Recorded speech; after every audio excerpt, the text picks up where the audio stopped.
Magandang araw! Magsusulat ako ng pangalan ko. Tapos na! Masaya ako!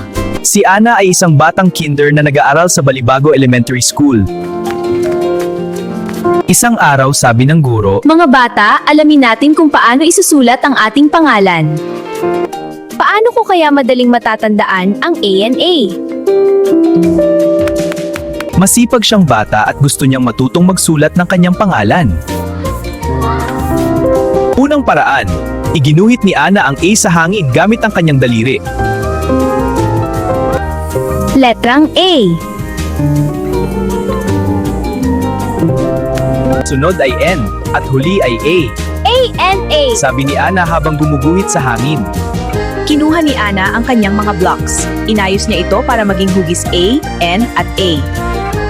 Wow! Pangalan ko ito! Masayang sabi ni Ana.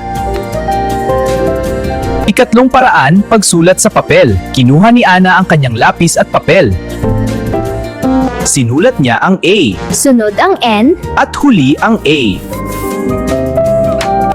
A-N-A. Wow! Kaya ko!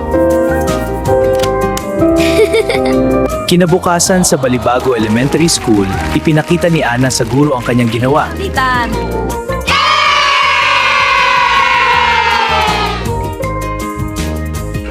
Masayang umuwi si Ana dahil alam na niya ang spelling ng kanyang pangalan. A. Ana. Maraming paraan para matuto. Pagsulat, paglalaro at pag-ensayo.